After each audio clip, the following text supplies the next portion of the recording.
Good morning. My name is Annie Simpson, and I am a member of the governing board here at Unitarian Universalist Church in Reston. And I just realized we don't call ourselves a governing board, we call ourselves the board, or a board. Names are real important here, and we try to take into account everyone's wishes with regard to their names. So whether you are here in the sanctuary or if you're on Zoom, we are really glad to see you here, and we hope that you enjoy this morning's service. No matter how old or how young you are, whether you are on your spiritual journey at any stage, or if you haven't started it yet, however you identify and whomever you love, please know that you are welcome here. You're welcome in this place, whether you are attending the service in person or online. Congregants who are in the office, in the congregation, in the sanctuary, would you please take a moment and turn around and wave to the people who are online. Hi, everybody out there. We're glad you could join us as well. In accordance with our tradition here at UU Reston, some of our services are lay-led. This gives us the opportunity to hear diverse perspectives and new ideas from our congregants. Our service today will be lay-led by Steve Ewart. Steve is a member of both the Worship Committee and the Social Action and Social Justice Committee, leading the subcommittee on our refugees, asylum seekers, and immigrant projects, which is called RASI. An immigration lawyer by trade, Steve will deliver a sermon about reclaiming our personal freedoms and honoring our civil and human rights. Thank you, Steve. I also ask you to welcome back among us Jamie Choi. They are our guest pianist. Jamie played for us last month, and we are so happy to welcome them back. Welcome. Yes, please. Also welcome to our wonderful UUCR band, who are helping lead the music today. So I have, as usual, several announcements, only 4 today, 4 announcements. So please pay attention. Some of them are important. They're all important. UU Reston will be holding a newcomer orientation on Saturday, April 5th at 9:30 a.m. Whether you are a brand new or newish Unitarian Universalist, this is the event to attend if you have questions about Unitarian Universalism or about our congregation in particular. This informative event will be hosted by Reverend Eileen Fitzke and our leaders of various committees and efforts here at the Unitarian Universalist Church in Reston. Breakfast, snacks, and lunch will be provided, and childcare will be available if requested in advance. For questions or to RSVP about this newcomer orientation, please contact our membership chair, Kathy Delianis. She's not in the sanctuary today, but she will be glad to take your calls or emails about this event on April 5th. I'd also like to let you know that the stewardship campaign is off to a great start. We are already at 65% of our goal of $370,000. If you have already pledged, thank you. We appreciate you. And if you haven't pledged yet, you can pledge online using the QR code that is posted around the church, or you can also submit your pledge card after the service today to Maggie Mack or Nani Mullen. Maggie's back there. Nani's, I don't see Nani, but okay. Furthermore, you can leave your pledge in the locked mailbox on the office door and that foyer. You can also mail it to the church. There's lots of ways to pledge to UU Reston. Okay, 3rd announcement. Please join us for an all-ages potluck and games night on Saturday, March 29th. That's this coming Saturday, beginning at 6 p.m. Everyone's welcome. Invite your friends and neighbors. No need to be a member, just want to play games and share a good time. And our last announcement, before we center for worship, our church will be hosting a Passover Seder potluck dinner on Saturday, April 12th at 6 p.m. We warmly invite any and all of you to join us for this joyous Jewish holiday. Whether this will be your first Seder or you've been attending Seders all of your life, or somewhere in between, please join us for the spiritual lessons, the jovial atmosphere, and the tasty ceremonial traditional foods. Sign up to attend and to volunteer at the link in your e-blast. If you have any questions, please contact Tiffany Deal. Now let's center for worship. Please take a moment to silence or turn off your electronic devices, if you haven't done that already. And as you're doing that, please take some deep, quieting breaths with me. Now let us enter our time of worship together as we enjoy this morning's prelude.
Thank you, Jamie.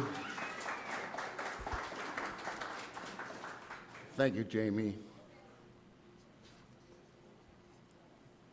For God help our outcasts.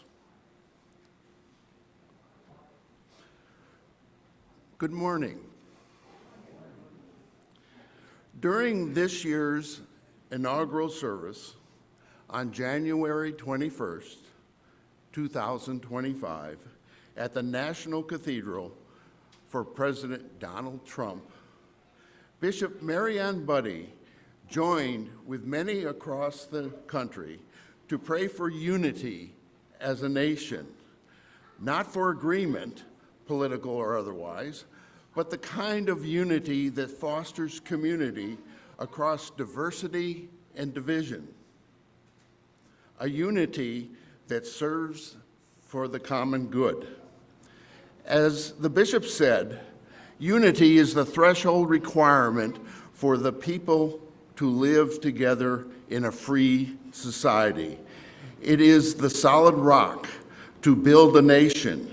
It is not conformity. It is not a victory over one another. It is not weary politeness, nor passivity born of enthusiasm.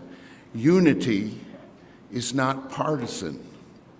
Rather, unity is a way of being with one another that encompasses and respects differences, that teaches us to hold multiple perspectives and life experiences as valid and worthy of respect, that enable us in our communities and in the halls of power to genuinely care for one another, even as we disagree. Those across the country who dedicate their lives or who volunteer to help others in times of natural disaster, often at a great risk of themselves, never ask those they are helping for whom they voted for in the past election or what positions they hold on a particular issue. We are at our best when we follow this example, so said Bishop Buddy. Then the bishop made a final plea. Mr. President, millions have put their trust in you. As you told the nation in your inaugural speech, you have felt the providential hand of God. In the name of our God, Bishop Buddy asked him to have mercy upon the people of our country who are scared now.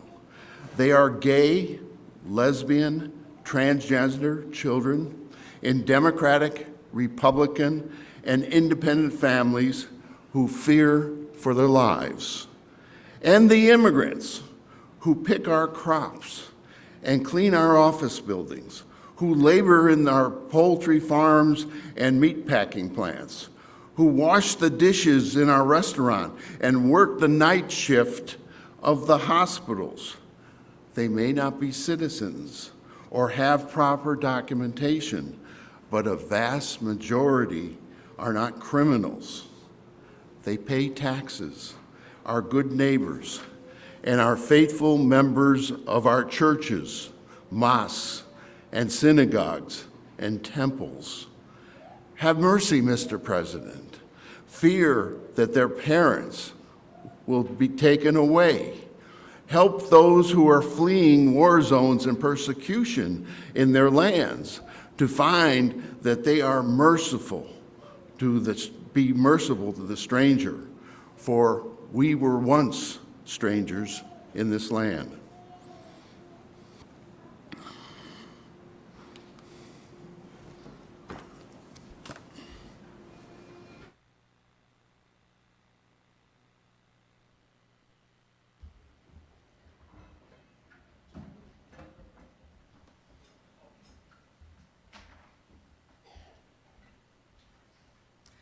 Our opening hymn today is number 1018, Come and Go With Me, in your teal hymnal.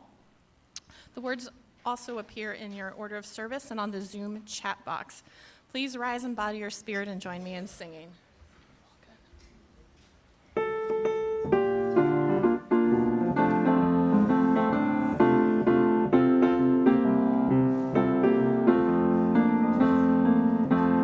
Come and go with me to that land. Come and go with me to that land. Come and go with me to that land where I'm bound. Come and go with me to that land. Come and go with me to that land. Come and go with me to that land where I'm bound. There'll be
Good morning. I'm Sterling Pilette. Welcome to our church. As we light this chalice this morning, we consider the joint efforts of the governments of France, Great Britain, Germany, and other nations of the North Atlantic Treaty Organization, and the embattled Ukraine, who have become especially fond of the freedoms, the democracy, and the independence that American administrations have a history of support. May the current administration have the wisdom to realize the people of the United States are in concert with the desire and the commitment to be free, as are all the NATO nations. As a representative of France and the NATO nations, a French official, Raphael Glucksmann, told President Trump that with him as president, the United States no longer represents the democratic values that led France to give the Statue of Liberty to the American people in the first place. So, if Trump were to continue in his authoritarian, dictatorial ways, the good people of France and the NATO nations will demand the return of the Statue of Liberty to France. At that, I'm going to light our chalice.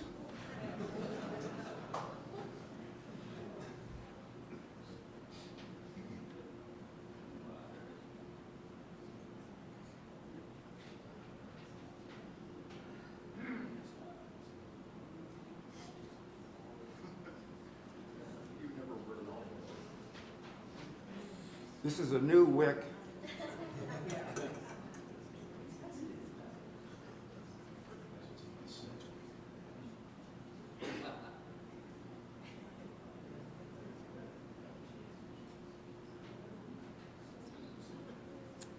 Mission successful.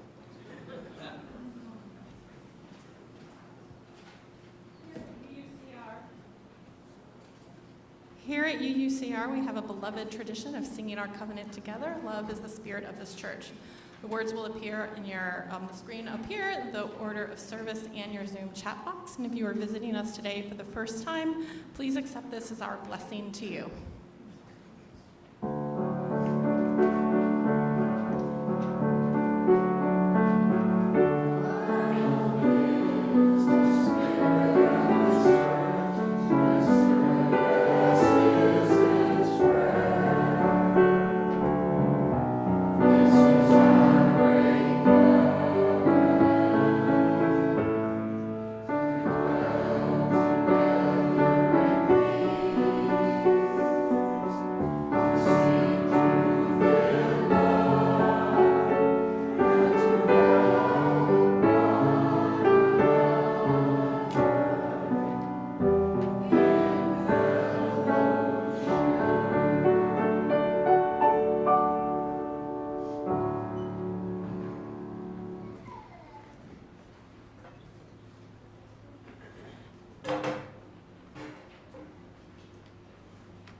Good morning. Now is the time for all ages, so if you're feeling young of body or young of spirit, I invite you to come forward. And we're kind of going to stay maybe on this side a little bit, okay? Yeah, well, we have a few. I think of some have already gone downstairs. So welcome. You can take a seat right down here. And we do have some slides, so make sure you can see that. Has anyone here heard of the Reverend Dr. Fred McFeely Rogers? No? Maybe? Mr. Rogers' neighborhood? Yes. Some of the older people are saying yes. Our younger ones might have heard of Daniel Tiger's neighborhood, which which it's an animated version with some of the same characters and themes. Mr. Rogers is known for saying, "When I was a boy and I would see scary things in the news, my mother would say to me, 'Look for the helpers.'" And in one episode of Daniel Tiger's Neighborhood, there's a song that is, "Look for the neighbor," or "Look for the helpers." And I wonder, when you hear "look for the helpers," who do you think of? Who are some of the helpers? Hey, who?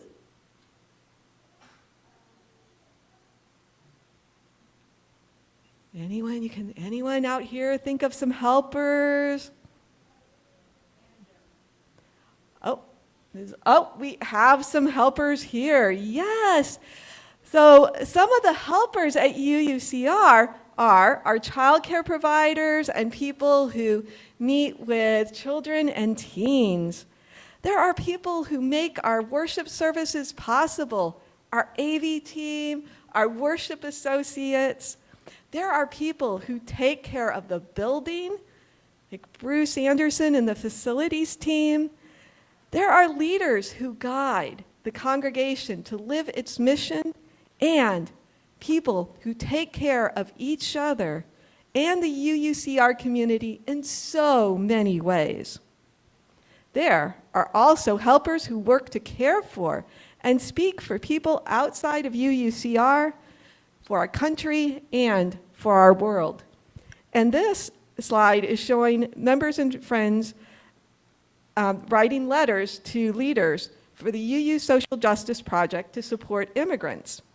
Members and friends also encourage people to exercise their right to vote through UU the Vote, and they express their concerns in marches and protests, as you can see in this photo, or collage of photos. Our older children and teens have expressed concern about this treatment of trans folks, and at our February all-ages service, attendees wrote these notes that Point of Pride will include in packages to transgender teens and young adults. I've heard from you, from the younger children. Many have expressed their concerns about hunger, about animals, and the earth. And I have seen you be helpers. Did you know you were a helper? Yeah. Yes, good. To help fight hunger, children made cookies for the hypothermia shelter, and they are just beginning to collect cans of food for Cornerstone's food pantry, and you can find bins in the foyers. With Lori Dodd, the children hung birdhouses in the garden and playground to make sure, you remember that, and they want to make sure that chickadees have a safe place to live and raise their young. Some of the children monitored the stream behind our building with Lori and Amy Anderson. And people of many different ages have joined Lori Dodd and the gardening team in the garden, helping the planet by making sure that there are native plants to support native bees, butterflies, and animals. Are there any other ways and we have a picture of people in the garden. Can you think of any other ways people are helpers here at UUCR? Helping the world. Oh, well, there are many, many ways, and we will be talking more about that during the service and in religious education. So now, let us remember, as Mr. Rogers and Daniel Tiger say, when things seem bad or scary, look for the helpers. And we'll continue to do that today. You may sing the children out with Go With Joy.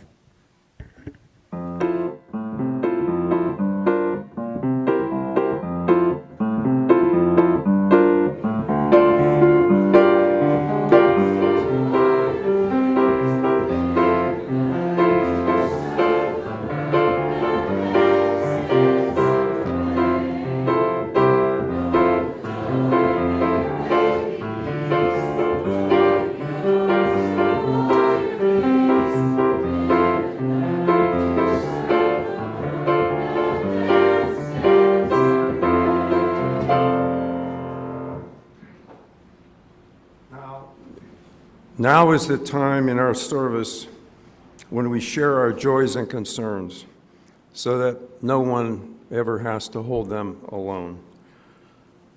If you are joining us remotely this morning, you may wish to light a real or virtual candle wherever you are to mark what is in your heart. Those joining us in person in the sanctuary will place stones in the water to signify their joys and concerns. Also, for those of you at home who would like to share what is on your heart today, please share in the congregational chat. Please remember to write to all attendees and note that your share will be public. You may then read the other joys and concerns shared in that chat. Let us now enter into our time of reflection and prayer as we listen to our meditation music. Please come forward now and manifest your joys and concerns by placing stones in the water.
May I invite you now to continue our time of reflection and prayer. Spirit of life and love, We feel your presence in the spiritual energy we have created by all of us, now, here, in this hour. May all that is done and sung and said here today be in service to love and justice. May we hold in our hearts this morning all those who are facing hardship and difficulty, both here and around the world. Those who are grieving or facing illness or disability themselves, loved ones, friends, neighbors. The horrific situations, the heartbreaking situations around the world that we feel powerless in the face of. With all that we face, may we find solace in music and songs that we hear and sing, that we have the power to somehow, at times, carry us into joy. For the joyful, may jubilant songs echo in our hearts well beyond fading memories. For the sorrowful, may gentle songs of solace bring lasting healing to our hearts and minds. For the angry, may we join our voices together in songs of protest and hope. For the mindful, may we sing the praises of earth's beauty and honor the unique songs of all beings. For all of us here in our community and our world, may we sing to the morning and evening stars as they guide our journeys. Amen and amen.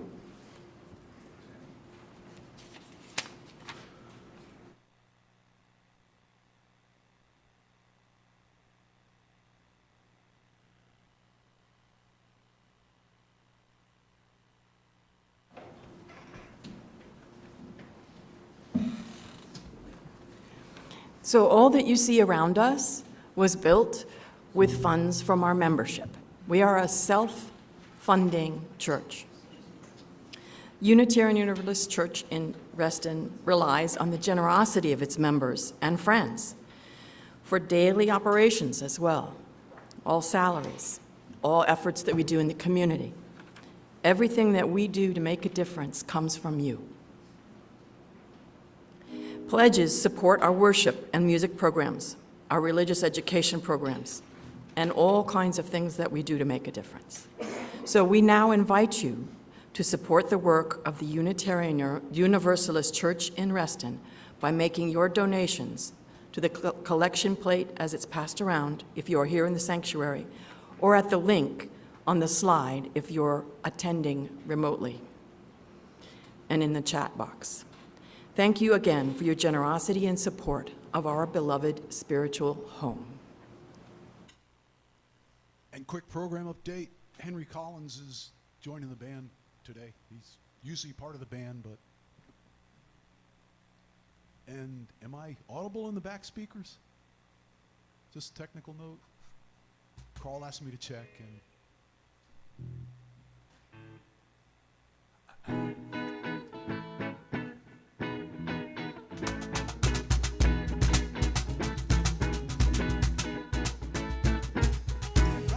Outside this lazy summer home, ain't got time to call your soul a critic, no.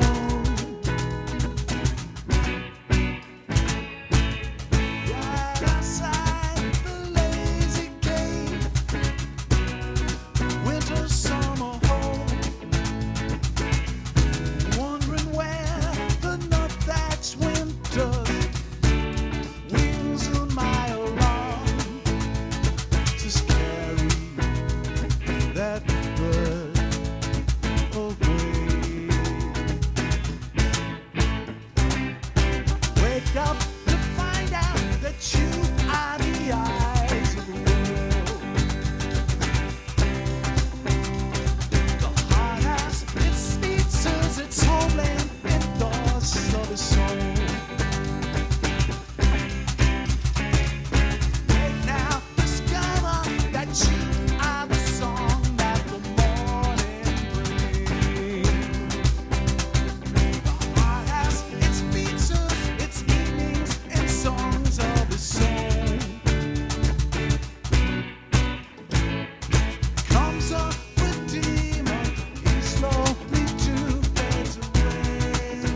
loss of his soul.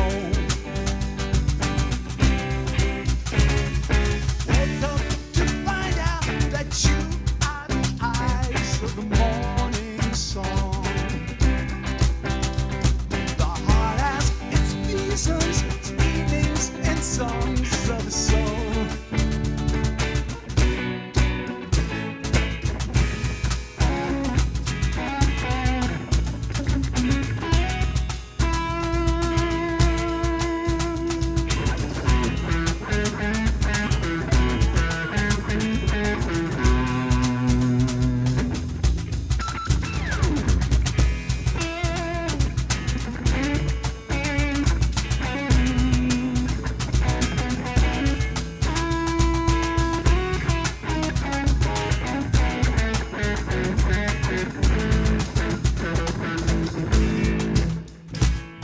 Sometimes we live no particular way but our own.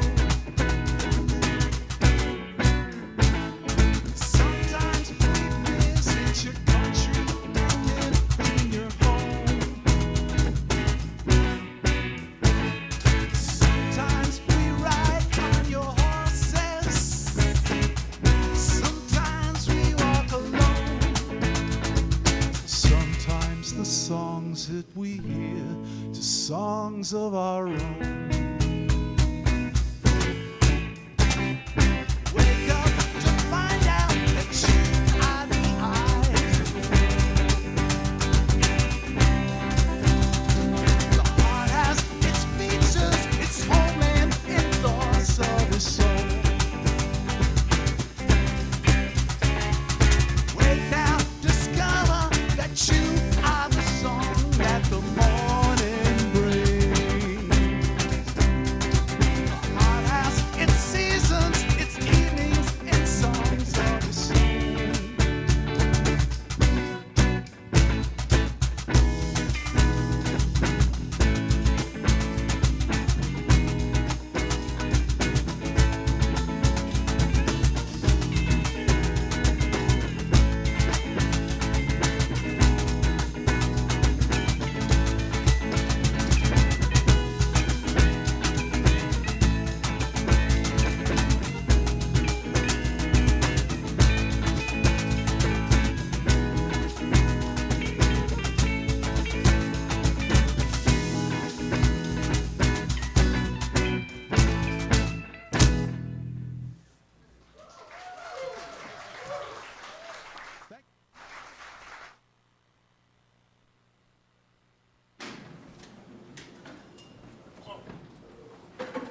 You almost lost the sermon.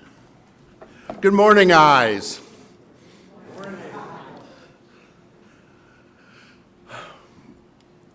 When I was born 77 years ago, this nation had just fought a world war to destroy two imperialist fascist nations, the Nazis in Europe and the Empire of Japan, to preserve democracy for the world and for generations born thereafter, to thrive and grow under freedom and liberties of this democracy.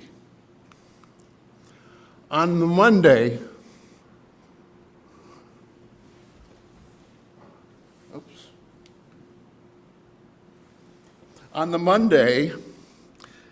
after Pearl Harbor, my uncle, my mother's brother, left Columbia University to enroll what became the Marine Air Corps, the Marine Air Corps in El Centro, California. He flew Corsairs as a fighter pilot. My family was so proud of him, but Lieutenant James Michael Roach Jr. never came home. The Sunday, December 7th, 1941, the day that will live in infamy, also marked the 15th day of my parents' marriage.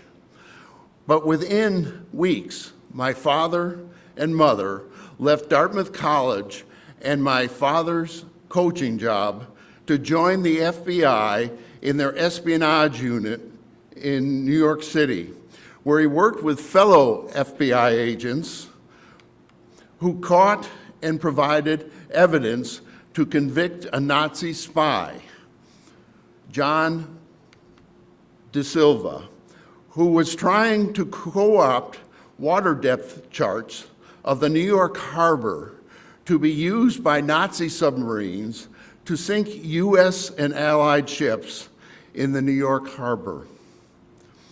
I think we can also agree that this was the greatest generation in our defense of liberty and democracy. They dropped everything and put their lives in danger to preserve our freedoms and democracy. I have always wanted that our generation, the baby boomers from 1946 to 1963, could lead the generations that followed, Generation X, Generation Y, and Generation Z, to endow people of all races and creeds, genders and preferences of this nation with the civil and human rights of our Constitution. This is something not achieved by the greatest generation. To end segregation, discrimination for all, and replace with civil and human and equal rights, and especially for the communities represented by lesbians, gay, bisexual, transgender, queer, questioning, intersex, pansexual, two-spirited, and asexual people, that they be as they choose to be, to love as they choose, and to treat with love and so the support of all generations within our beloved community. However, on inaugural day, the new administration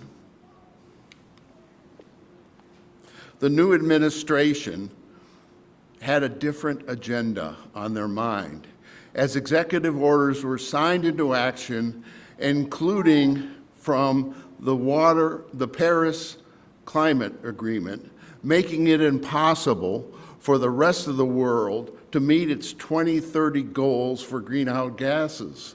In the next minute, an executive order was signed withdrawing the United States from the World Health Organization that will significantly impact the organization's ability to respond to health crises throughout the world. Then the president of this administration decided to deny the birthrights of immigrant children by rewriting the Constitution, that children became citizens at birth only if they have at least one parent who is a U.S. citizen. Yet most legal scholars find it remarkably unconstitutional because it would create a permanent subclass of people who were denied the full rights as Americans. The executive orders that followed outsourced the task of dismantling government agencies and reducing the number of government employees to Elon Musk and Doge without congressional votes, but with a so-called mandate to find waste and fraud and abuse within government without guidelines, except to cut waste and fraud and abuse out with a chainsaw.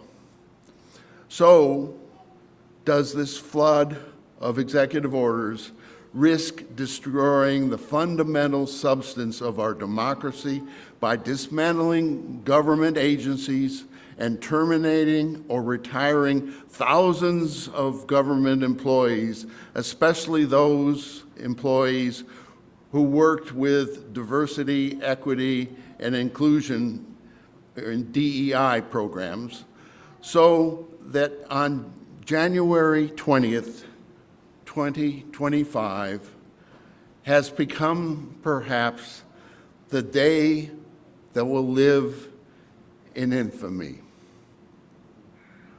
In the weeks that followed, the administration message, the cumulative effect of all executive orders was essentially that this is unitary executive country with government to follow my will.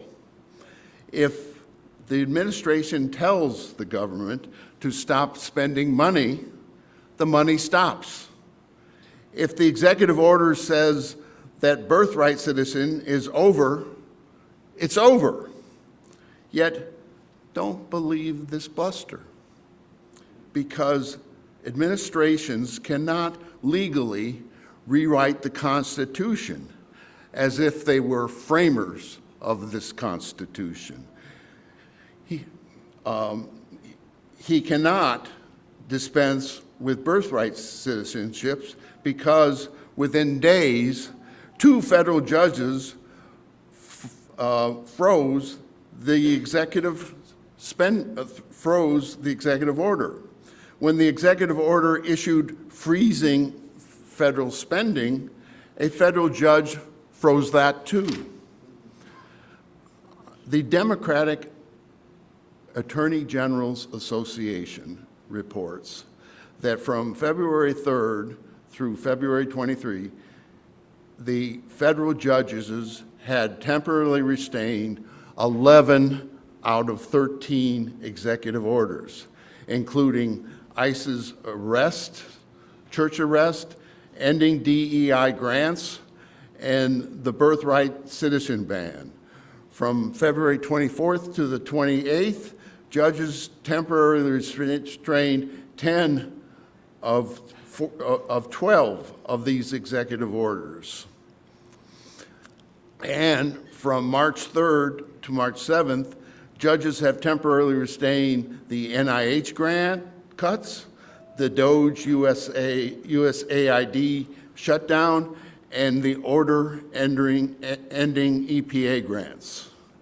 Yet, let me warn you all, a potential Constitution crisis may erupt as early as this Tuesday, where Chief Judge James Boasberg of the D.C. Circuit Court has questioned the administration's use of the Alien Enemies Act to secretly deport by airplane some 200 Venezuelans. The judge found these clandestine acts to be problematic and concerning, and issued a temporary restraining order enjoining the nighttime flights from taking off and for flights in the air to turn around. Judge Boasberg also wanted detailed information about the proclamation order that set these planes into flight. But the administration did not comply. Attorney General Pam Bundy asserted on Fox News that the judge is not entitled to this information. Really? Judge Boasman has given the administration until Tuesday to comply with this order. And if the administration defies the judge's order, he could hold them in contempt. In response, the administration so far has threatened to impeach the judge by the Republican Congress.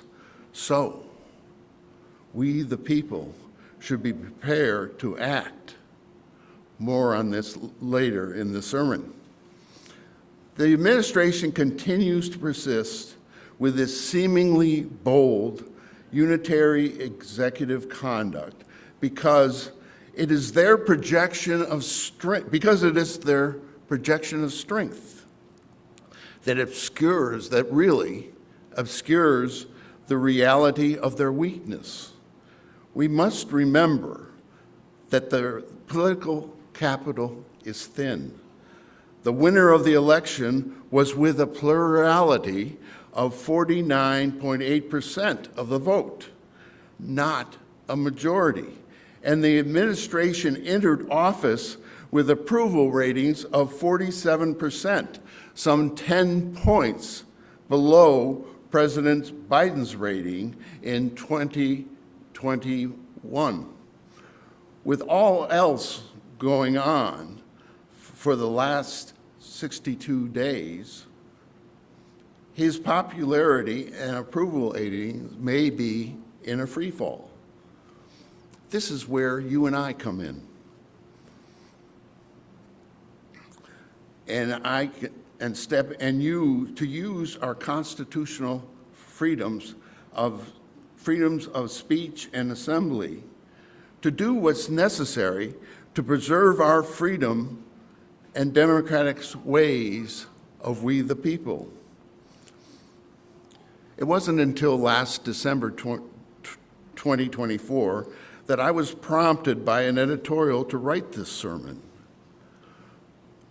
The editorial recommended 5 ways to deal with the second coming of this administration onslaught.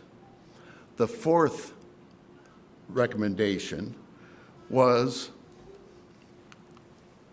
to join a Unitarian Universalist church.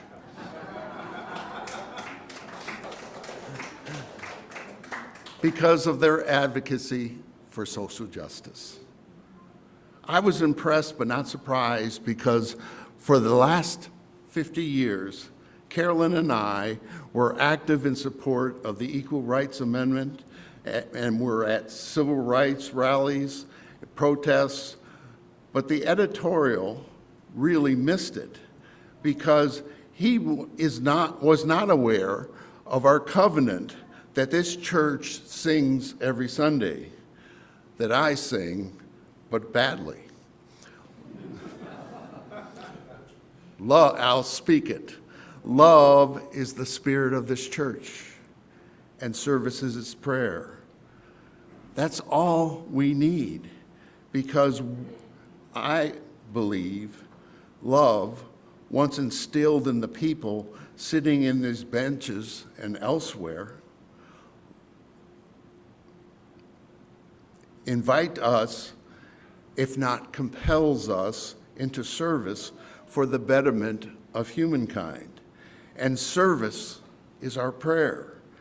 To many Unitarians, that compels us to, by love, into service.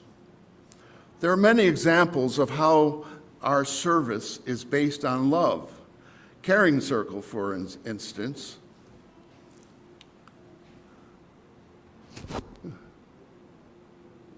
I can't see that. Yeah.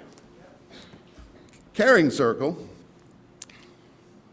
for instance, who contact and meet with the sick and otherwise challenged. For example, Carolyn has been helped after she was affected by her back and hip surgeries. And for my vestibular melodies, which I tend to try to hide, Caring Circle made me an Afghan. Love is the spirit of this church, and service is this. One of our members, Helen Rose, as a member of the Refugee, Asylum Seekers, Immigrant, and Subcommittee, or just ROSI, looked upon herself last year to meet an asylum seeker who was arrested in Texas and by Governor Abbott, and who put him on a bus and trafficked him to the District of Columbia, where Helen met him, who was a Venezuelan protester against the dictatorial regime of President Nicolas Maduro, where he was shot, lost his leg, and after the demonstration in Venezuela, and was incarcerated by Maduro's goons. Once he was released, he took the very difficult, very dangerous journey on one leg to the United States.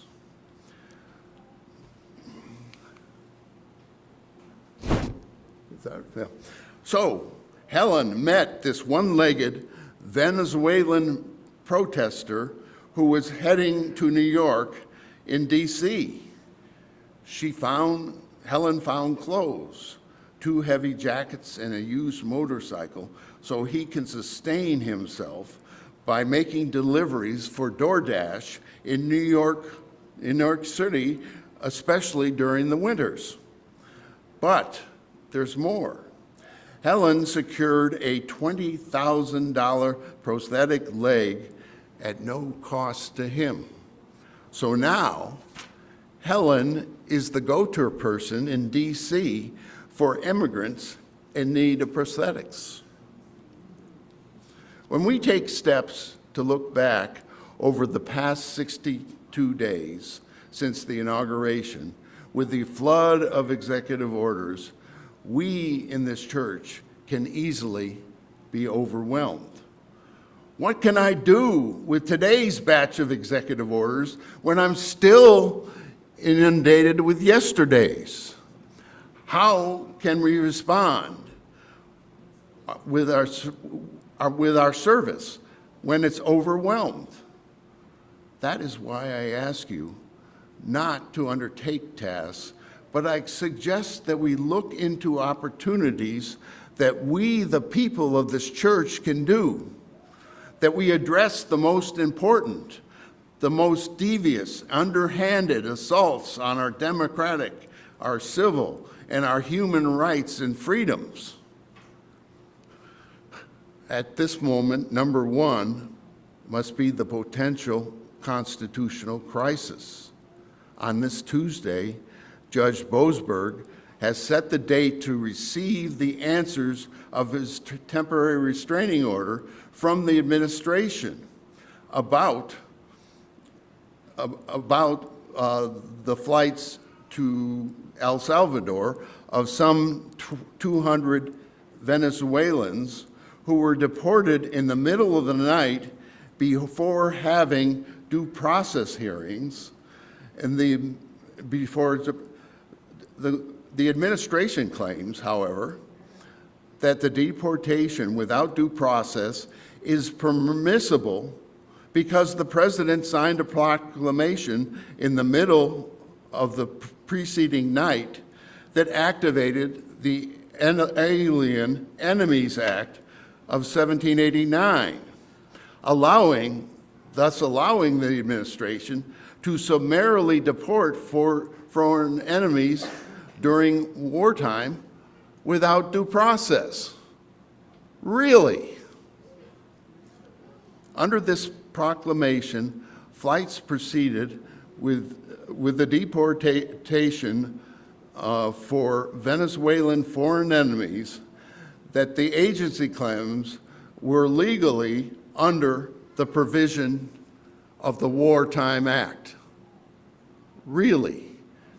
Did anyone know or hear that we are at war with the Venezuelan foreign agents?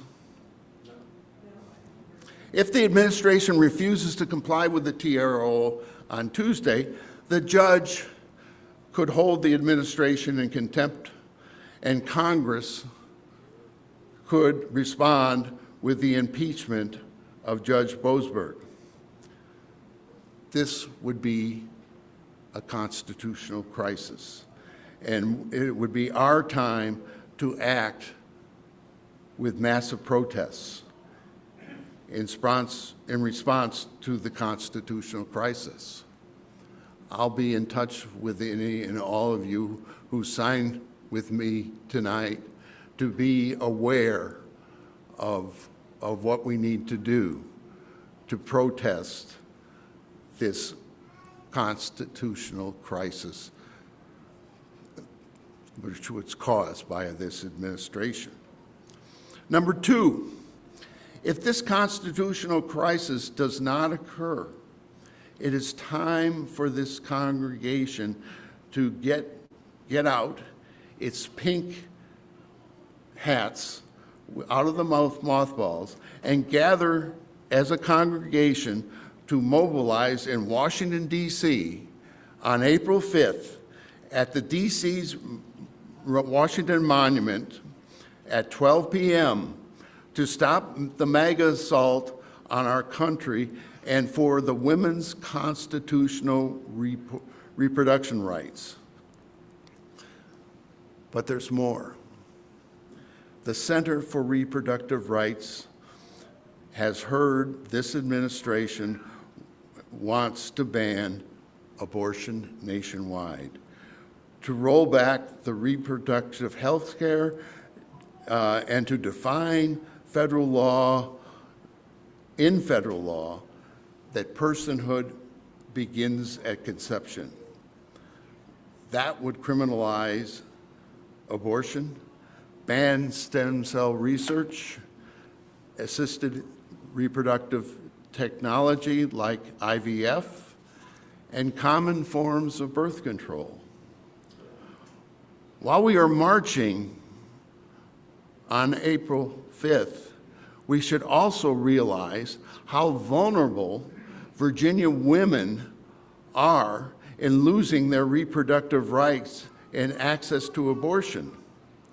Although in Virginia, abortions are permitted, the right to abortion goes unprotected because Virginia law does not afford constitutional or statutory protections for abortion.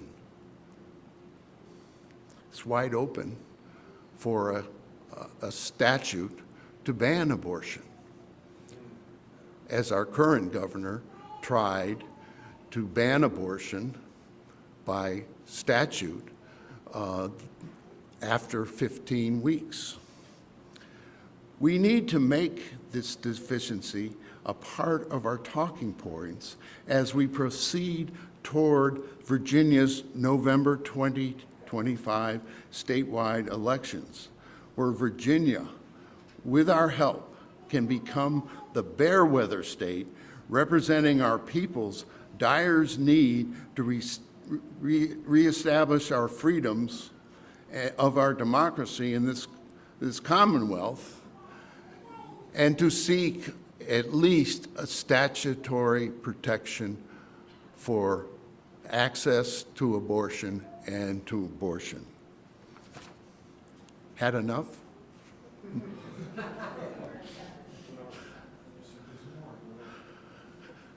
Of this autocracy, let's get together with Reverend Eileen, Tim Norton, and others to preserve our personal freedoms, our personal, civil, and human rights, so we can be known as the ones who preserve our freedoms and our democracy, so we can say with love that we are the generations of our grandmother's prayers. And we, I always have trouble with this, are our grandfather's dreamings. So we can say, as we organize to save our freedoms and our democracies from serious threats from within, as accomplishments that would make the greatest generation proud. Let us sing the hymn, Here We Are. We are.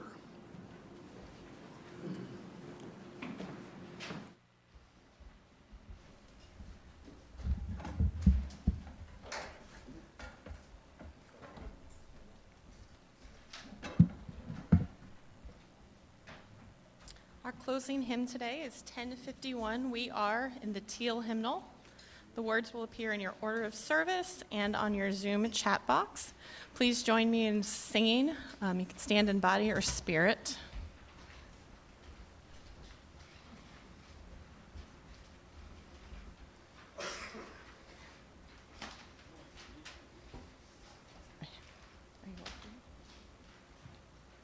Are you all good?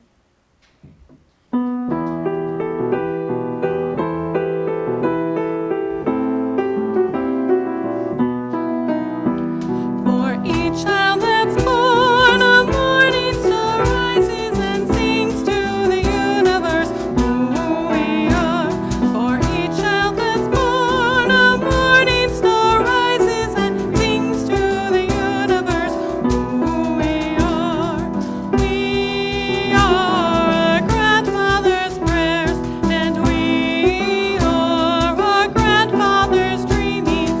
We are the breath of our ancestors. We are the Spirit of God. We are mothers of courage and fathers of time. We are daughters of dust and the sons of great visions. We're sisters of mercy and brothers of love. We are lovers of life and the builders of nations. We're seekers of truth and keepers of faith. We are makers of peace and the wisdom of ages. We are our grandmother's prayers, and we are our grandfather's dreamings.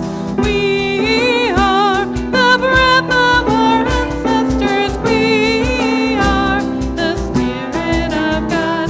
For each child that's born, a morning star rises and sings to the universe who we are.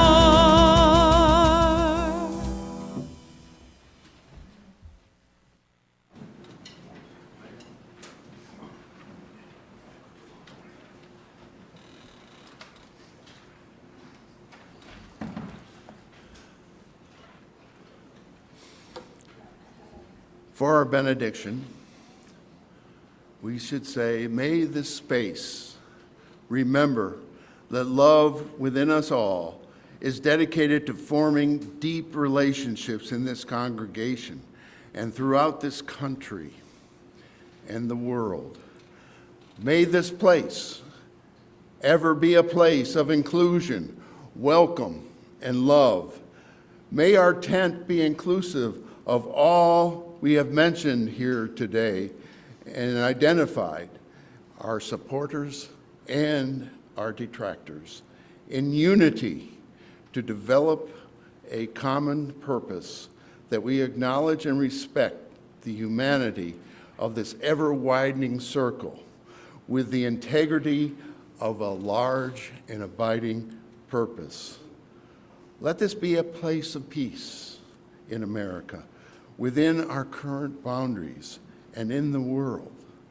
And let it begin with us. Go in peace.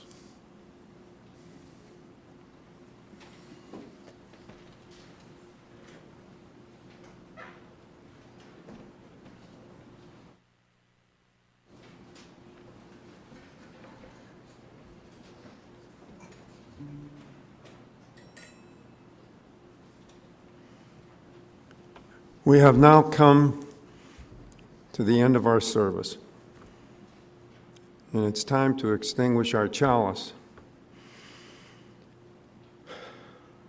But we always have to remember,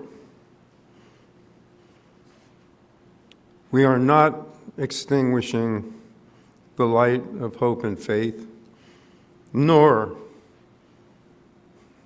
the warmth of our community, nor the fire of our commitment. These we carry forth in our hearts until we are together again.